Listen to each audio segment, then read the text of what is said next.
மக்கள் அனைவருக்கும் வணக்கம். இந்த கமலா ஹாரிஸ் பற்றி ஒரு வீடியோ போட்டிருந்தேன். நிறைய பேர் அதை பார்த்துட்டு நிறைய ஷேர் பண்ணியிருந்தாங்க. அந்த கமலா ஹாரிஸ் பற்றிய நிறைய டீட்டெயில்ஸ், நிறைய டேட்டாஸ் வந்து நிறைய எடுத்து வந்துக்கிட்டே இருக்க. வெளியில் அதிர்ச்சி தரக்கூடிய ஒரு சில விஷயங்களும் வந்திருக்கு. அதில் நம்ம இந்த வீடியோவில் போக பார்ப்போம். முதல்ல வந்து 2 விஷயங்கள் பார்க்கணும். ஒன்று வந்து எப்படின்னா, அவங்க எப்படியெல்லாம் வந்து மாற்றி பேசுவாங்க அப்படின்னு. அதாவது இன்றைக்கி வந்து அவங்க ஜனாதிபதி கேண்டிடேட் வந்து ஜோய் பிடன். அந்த ஜோய் பிடனே வந்து அவங்க ஒரு காலத்தில் என்ன மாதிரி திட்டியிருக்காங்க, என்ன மாதிரி கேவலமாக பேசியிருக்காங்க. அதாவது வந்து அவர் வந்து ஒரு பத்திரிகை பேட்டியில் வந்து கேட்குறாங்க, ஜோய் பிடனை வந்து நிறைய பேர் எல்லாமே ரேபிஸ்ட்னு சொல்கிறாங்க, ரேசிஸ்ட்னு சொல்கிறாங்க, நீங்கள் என்ன சொல்கிறீங்க அப்படின்னாங்க. ஆமான்னு சொல்லலை, இல்லைன்னு சொல்லலை, இப்படின்னாங்க. ஸோ அந்த ஒரு பேட்டியில் வந்து அதிகமாக கேள்விகள் வந்தபோது, அவரை பற்றி கேள்விகள் வரும்போது, இதெல்லாம் நீ அவர் தான் கேட்கணும், டிஃபெண்ட் பண்ணவே இல்லை, அந்த மாதிரிலாம் ஆள் இல்லை, அவர் நல்லவர் அப்படின்னு சொல்லலை. அந்த மாதிரி ஆளு கூட இன்றைக்கி இவங்க வந்து போட்டி போட போகிறாங்க, கூட சேர்ந்து வேலை செய்ய போகிறாங்க. அவரை வந்து பிரசிடென்ட் ஆக்கிட்டு இந்த வந்து வைஸ் பிரசிடென்ட் ஆக போகிறாங்க. Kamala Harris. I'm going to now direct this at Vice President Biden. Hello darkness my old friend. இந்த இரண்டாவது முரண்பாடு நான் சொன்னேன் இல்லையா, அந்த இரண்டாவது முரண்பாடு என்னென்னா, பத்திரிகைகளுக்கு வந்து ஒரு சுற்றறிக்கை போயிருக்கு. எல்லா பத்திரிகைகளுக்கும் போகல, பட் குறிப்பிட்டு ஒரு சில பத்திரிகைகளை தேர்ந்தெடுத்து நிறைய பத்திரிகைகளுக்கு போயிருக்கு. இன்ஃபேக்ட் அது வந்து அந்த நெட்லேயே படித்து காட்டுறாங்க. அந்த பத்திரிகைகளுக்கு என்ன சொல்லியிருக்காங்க அப்படின்னா, நீங்கள் எந்த காரணத்தை கொண்டும் கமலா ஹாரிஸை பற்றி எழுதக்கூடாது.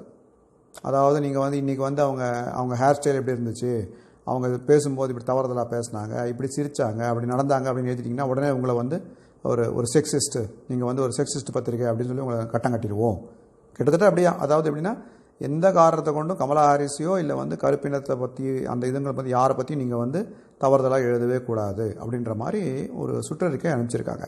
The way they're going to protect Kamala Harris is with something called We Have Her Back. The Democrat Party, they set up, get this, a list of rules for the media on how they're allowed to talk about her. Stephen Colbert அப்படின்னு ஒருத்தருக்கு கொடுத்த இன்டர்வியூவில் இந்த மாதிரி ஒரு சொதப்பலான ஒரு பதிலை சொல்லியிருக்காங்க.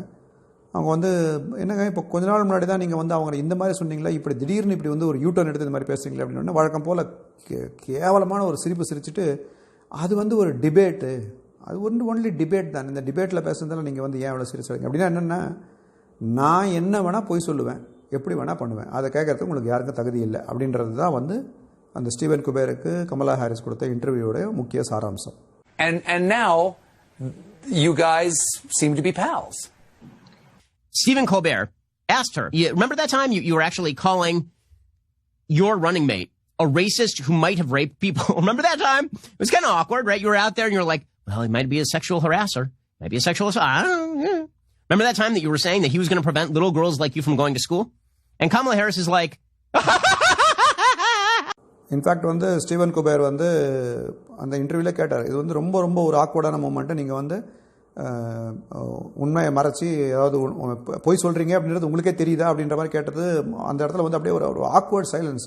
அந்த மாதிரி திருப்பி எதுவும் பதிலே சொல்லலை. How do you go from being such a passionate opponent on such bedrock principles for you, and now you guys seem to be pals? It was a debate. Not everybody landed punches like you did, though. It was a debate. So you don't mean it. It was a debate. And then she openly admits that she was just lying because it was a debate. I mean, isn't that kind of unbelievable? Slap on that Cesar Romero and go for it, man. It was a debate. So I was a damn liar. I was lying. Okay, some of us at the time said she was a damn liar. There were some of us at the time who said she's lying right now. ஆனால் வழக்கம் போல் அங்கேயும் இதே மாதிரி தான். அங்கே வந்து அங்கே இருக்கிற ரெட் லைட் மீடியாக்கள் இந்த இன்டர்வியூ அப்படியே தொலைச்சிட்டாங்க. இன்ஃபேக்ட் இது வந்து இந்த இன்டர்வியூ வந்து லைவில் போச்சு, எல்லாருமே பார்த்தாங்க. பட் நிறைய இடத்துல அப்படியே வந்து திரும்ப அது ப்ராமினெண்ட்டாக வெளியே வரவே இல்லை, அப்படியே அதை மறைச்சிட்டாங்க. How How does she get away with that? How? How does she get away with, and you know the answer how she gets away with that, because the media do not give two damns. The same people who will sit there and call Donald Trump a liar day after day after day, and rightly call him out when he does something that is wrong, and sometimes not rightly call him out when he does something that isn't particularly wrong, they will sit there and pretend this never happened. Kind of incredible. I mean, truly, isn't that kind of amazing? Like, she doesn't even have to come up with a plausible explanation on how she shifted from Biden, is he a rapist or a racist, to Biden is the greatest thing since sliced bread, and I love him so much, and also, by the way, here's a cup of hemlock for you, Joe. Like, isn't it incredible how she went from Joe Biden is the worst person I've ever met to Joe Biden is the greatest, most wonderful, kindest human being I've ever met? இப்போ இந்த democrat party என்ன பண்ணியிருக்காங்க, பத்திரிகைகளுக்கு அதாவது main stream மீடியாவுக்கு வந்து ஒரு list of rules கொடுத்துருக்காங்க. நீ எப்படி வந்து ஒரு ஒரு வேட்பாளரை வந்து விமர்சனம் பண்ணணுமோ அப்படித்தான் பண்ணணும் அப்படின்னு சொல்லி அவங்க வந்து ரூல்ஸ் கொடுத்துருக்காங்க. இது வந்து பயங்கரமான ஒரு சேலஞ்சு. அதாவது வந்து ஓப்பன் ஃப்ரீயாக பேசுகிறவங்களுக்கான ஒரு பயங்கரமான ஒரு சேலஞ்சு. அதை வந்து அந்த ஓப்பன் மெயின் ஸ்ட்ரீம் மீடியாவுக்கு அந்த டெமோக்ராட் பார்ட்டிஸ் வந்து கொடுத்துருக்காங்க. அதாவது பத்திரிகை துறைகளில் நல்லா டாப்பில் இருக்கிற பத்திரிகை துறைகள் எல்லா பத்திரிகைகளுக்குமே இந்த கடிதம் போய் சேர்ந்துருக்குது. எல்லாருக்குமே அதை வந்து அவங்க வந்து குறிப்பிட்ட எழுதி கையெழுத்து போட்டு அதை வந்து அவங்களுக்கு அவ்வளோ தைரியமாக வந்து எல்லா பத்திரிகைகளுக்கும் கொடுத்துருக்காங்க. They wrote this down and they distributed it to every reputable news organization out there and a ton of unreputable news organizations. Liberals சொல்லிக்கிற ஒரு கும்பல், ஒரு பெண்களுடைய கும்பல், லிபரல் விமன், அவங்க வந்து அந்த குரூப் வந்து அந்த கடிதத்தை வந்து மெயின் ஸ்ட்ரீம் மீடியா எல்லாருக்குமே எழுதியிருக்காங்க. அதில் வந்து அந்த மெயின் இது என்னன்னா, வி ஹேவ் அவர் பேக் அப்படின்னு சொல்லியிருக்காங்க. அது எப்படின்னா, நாங்கள் வந்து அவங்களுக்கு பின்னாடி நிற்கிறோம் அப்படின்ற மாதிரி. வி ஹேவ் அவர் பேக்ன்றது ரொம்ப what is very very common terminology use பண்ணுவாங்க யூஎஸில். வி ஹேவ் அவர் பேக் அப்படின்னா நாங்கள் வந்து அவங்களுக்கு பின்னாடி ஸ்ட்ராங்காக நிற்கிறோம்.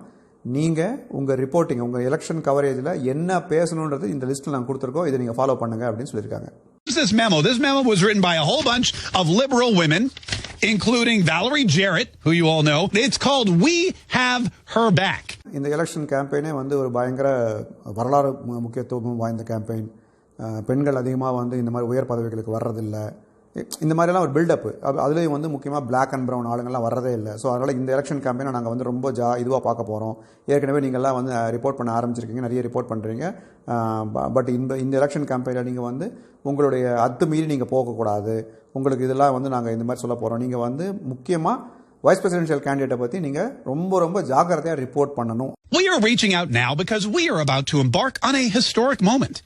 Once again, having a woman on a presidential campaign ticket. While you have already done significant reporting on the process, we know you are actively preparing for coverage about the specific Democratic vice presidential nominee.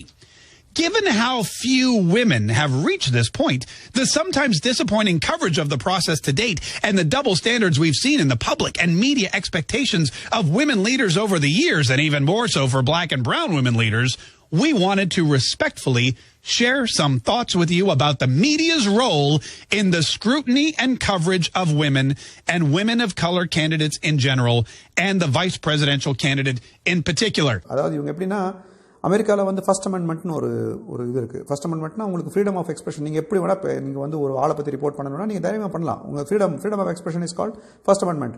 இவங்க என்ன பண்ணுறாங்க, இந்த first அமெண்ட்மெண்ட்டே வந்து கழுத்தை நெரிக்கிற மாதிரி பத்திரிகைகளுக்கு செய்தி கொடுக்குறாங்க. எந்த காரணத்தை கொண்டும் நீங்கள் வைஸ் பிரசிடென்ஷியல் கேண்டிடேட் முக்கியமாக கமலா ஹாரிஸ் பற்றிய செய்திகளை பகிரக்கூடாது. தவறான தகவல் உங்களுக்கு வந்தால் கூட நீங்கள் பகிரவே கூடாது அப்படின்னு சொல்கிறாங்க. They're basically stomping all over the media's First Amendment rights of freedom of the press, and the Democrat Party sanctioned a group of women to come up with a list of rules that the media has to follow when they're reporting on somebody who could potentially be the president of the United States. Where's the list of rules they sent out when scrutinizing the current president of the United States? கடிதத்தை பொறுத்த வரைக்கும் யாருடைய, அதாவது democrat கேண்டிடேட்டோட யாருடைய பின்புலத்தையும் நம்ம விசாரிக்கக்கூடாதான். அதாவது முக்கியமாக வந்து கமலா ஹாரிஸுடைய பின்புலம், அவங்க எங்கேருந்து வந்தாங்க, என்ன அவங்களுடைய பேக்ரவுண்ட், அதை பற்றிலாம் எதுவுமே விசாரிக்கக்கூடாது. ஆனால் இவங்க வந்து எப்படின்னா, எனக்கு வந்து ட்ரம்ப்போடைய டாக்ஸ் ரிட்டர்ன் வேணும்னு சொல்லி கேட்பாங்க. ஏன்னா அவங்க எப்படின்னா, எனக்கு அதை இப்போ வந்து பிரசிடென்ட்டாக இருக்கிற அதை பற்றி எனக்கு கவலை இல்லை, எனக்கு டாக்ஸ் ரிட்டர்ன் வேணும்னு கேட்பாங்க. அவருடைய பர்சனல் இதில் எல்லாம் கேட்பாங்க. ஆனால் வந்து கமலா ஹாரிஸை பற்றி நீங்கள் வந்து மூச்சு விட முடியாது. இன்ஃபேக்ட் அவங்களுடைய பின்புலத்தை பற்றி விசாரிக்கவே கூடாது அப்படின்றாங்க. reporting on questions of electability of women is in itself a perpetuation of a stereotype about the ability of women to lead. How many times did we get a story about the electability of Donald Trump and the ability of a reality television star to lead the country? Reporting on the heritage of black women or women of color perpetuates a misunderstanding about who is legitimately American. We're not supposed to know anything about her background or her heritage, yet everyone wants to see Donald Trump's tax return. அதாவது கருப்பினர் மக்கள் மற்றும் இந்த Kamala Harris இந்த மாதிரி ஆட்களில் வந்து நீங்கள் வந்து அவங்கள பற்றிய நெகட்டிவ் நியூஸ் நீங்கள் போட்டிங்கனாலே இதை வந்து நாங்கள் சிஸ்டமிக் ரேசிசமாக பார்ப்போம் அப்படின்றது, அதாவது வந்து நிறவெறி கொள்கைகள், நிறவெறி செய்திகளாக நாங்கள் பார்ப்போம் அப்படின்றத வந்து அந்த கடிதத்திலே மென்ஷன் பண்ணி மெயின் ஸ்ட்ரீம் மீடியா ஆட்களை மிரட்டியிருக்காங்க. No matter what, no matter if it's true, no matter if the criticism is accurate, no matter if it's a question that needs to go answered by the candidate before voters can make an actual informed decision as to whether or not she is capable and or qualified to do the job, doesn't matter if any of that's true. Any scrutiny of this woman is systemic racism in the media. அது எந்த மாதிரி செய்தியாக இருந்தாலும் சரி, உண்மையாக இருந்தாலும் சரி, அவங்க கேள்விக்கு பதில் சொல்ல வேண்டிய அவசியம் இருந்தாலும் சரி, அது ஒரு சந்தேகத்தின் பேரில் கேட்டாலும் சரி, எப்படி இருந்தாலும் சரி, அவங்கள பொறுத்த வரைக்கும் கருப்பின மக்கள் கமலா ஹாரிஸ் இவங்களை வந்து நீங்கள் நெகட்டிவாக ஏதாவது ஒரு கேள்வி கேட்டிங்கனாலே ஆட்டோமேட்டிக்காக அது வந்து சிஸ்டமேட்டிக் ரேசிசம். அதாவது மக்களுக்கு வந்து இவங்க பிரசிடென்ஷியல் கேண்டிடேட்டாக வந்து ஏதாவது செய்வாங்களா செய்ய மாட்டாங்களா அப்படின்னு கேட்க வேண்டிய கேள்வியெல்லாம் கேட்குற கேள்விகளுக்கெல்லாம் யாருமே, அதாவது பத்திரிகைலாம் இந்த கேள்வியெல்லாம் கேட்கவே கூடாது. அப்படி தான் அவங்க சொல்கிறாங்க. அந்த கடிதத்தில் என்ன சொல்லியிருக்காங்கன்னா, எந்த காரணத்தை கொண்டு நீங்கள் அந்த மாதிரி கேள்விகள்லாம் நீங்கள் கேட்கவே கூடாது, நீங்கள் அப்படி கேட்டிங்கனால நாங்கள் ஆட்டோமேட்டிக்காக அதை வந்து சிஸ்டமேட்டிக் ரேசிசமாக கொண்டு போயிடுவோம். மெலானியா ட்ரம்ப் வந்து ரஷ்யாவிலேருந்து தயாரிக்கப்பட்டு இங்கே வந்து பிளான் செஞ்சாங்க. அதாவது இங்கே வந்து ட்ரம்ப்பை வந்து கல்யாணம் பண்ணிக்கிட்டு இங்கே வந்து இந்த மாதிரி பண்ணுறதுக்குன்னே ரஷ்யாவிலேருந்து பிளான் பண்ணாங்கன்னு ஒருத்தவங்க வந்து ஒரு கதை எழுதினான். அநேகமாக நம்ம ஊர் நக்கீரன் நினைக்கிறேன், அவன் கதையை எழுதினான். அந்த ஊரில் இந்த பருப்பெல்லாம் வேவாது, நம்ம ஊரில் வேறு வேவாது. அங்கே வந்து அவங்க வந்து கேஸ் போட்டாங்க, இதை வந்து நீங்கள் ப்ரூவ் பண்ணணும் இல்லைன்னா எனக்கு வந்து பண்ணணும்னு சொல்லிட்டு கிட்டத்தட்ட $100 மில்லியன் இதுக்கு போட்டாங்க, கொடுத்துட்டாங்க. அவன் வேறு வழி இல்லை, அவனுக்கு வந்து அதெல்லாம் ப்ரூவெல்லாம் பண்ணிட்டு இருக்க முடியாதுன்றதால கோர்ட்டில் வந்து கூப்பிட்டு வந்து வந்து $100 மில்லியன் செட்டில்மெண்ட் வாங்கினாங்க. இதெல்லாம் வந்து அதாவது பத்திரிகை அவங்களாம் அந்த மாதிரிலாம் எழுதலாம், ஆனால் வந்து நீங்கள் அதாவது இவங்களை பற்றி கமலா ஹாரிஸை பற்றி எந்த காரணத்தை கொண்டு எதுவுமே எழுதக்கூடாது. There were news stories about Melania Trump being a mail-order Russian bride. She sued, she won millions of dollars. Yet we can't investigate Kamala Harris's background. Nancy Pelosi வந்து அந்த காங்கிரஸுடைய ஸ்பீக்கர், அதாவது அந்த இதோடைய ஸ்பீக்கர் வந்து அவங்க வந்து ஒரு முறை டொனால்ட் ட்ரம்ப்பை வந்து அவர் வந்து கொஞ்சம் ஒபீஸாக இருக்கார், ஒபீஸ்னா என்ன கொஞ்சம் தடிமனாக இருக்கார் அப்படின்னு சொல்லி கிண்டல் அடித்தாங்க. நான்சி பெலோசி லைவ் டிவியில் ஒரு கவரேஜில் அதை சொன்னாங்க. அவங்க அதுக்கெல்லாம் வந்து அவங்களுக்கு உரிமை இருக்குது. வேறஸ் வந்து ஒரு கேண்டிடேட்டுடைய முன்னாடி அவங்க என்ன தப்பு பண்ணாங்க, அது என்ன பண்ணாங்க, அது பண்ணாங்க, இது பண்ணாங்க, அதெல்லாம் எழுதுறதுக்கு மீடியாவுக்கு சுதந்திரமே கிடையாது. டெமோக்ராட்ஸை பொறுத்த வரைக்கும் அந்த மாதிரி ஒரு கொள்கையை ஃபாலோ பண்ணுறாங்க. How many times have we seen news stories, not just people tweeting and memeing, but news stories about the size of his hands? It was Nancy Pelosi who the other day called him obese in an interview. Nancy Pelosi, Speaker of the House, saying he's a big fatty. His orange-colored skin. We hear all of that about the President of the United States. Nobody bats an eye. But if you bring it up about Kamala Harris, it's sexist.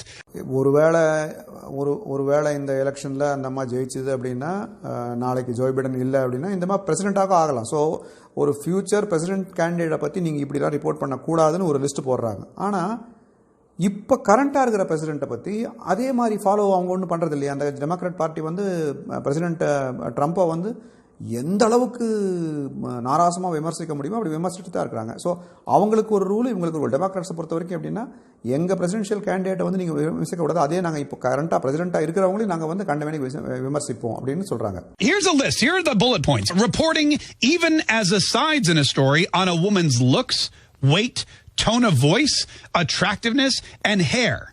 It's sexist news coverage unless the same analysis is applied to every candidate. You cannot criticize Kamala Harris's looks, weight, tone of voice, attractiveness, hair. It's sexist news coverage.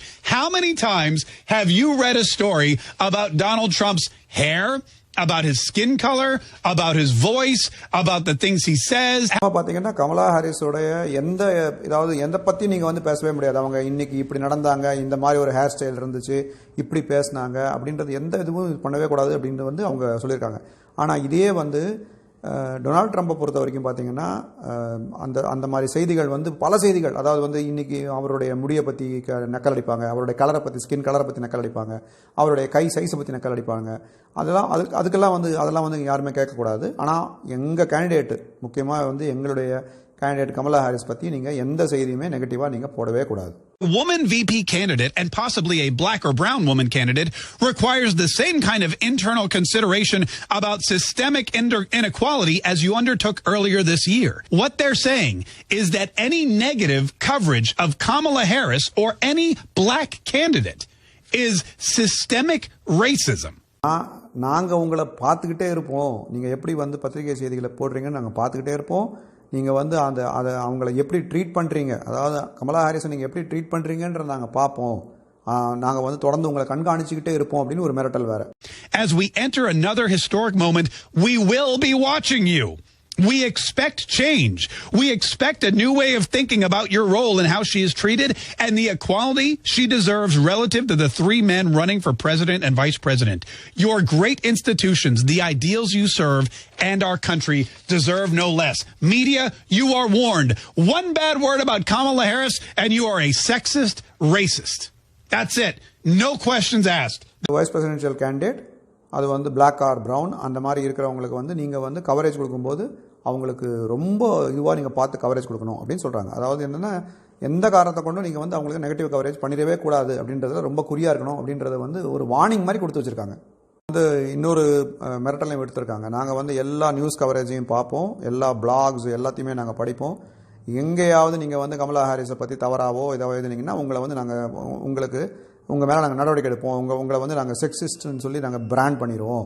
அதனால் கமலா ஹாரிஸை இதை பற்றி எழுதும்போது எந்த காரணத்தை கொண்டும், அதாவது அது நேரடியாக சொல்லாமல் மறைமுகமாக நீங்கள் எந்த காரணத்தை கொண்டும் எதை பற்றி அவங்கள பற்றி எழுதவே கூடாது அப்படின்றது மறைமுகமான ஒரு மிரட்டல் விடுத்திருக்கானுங்க.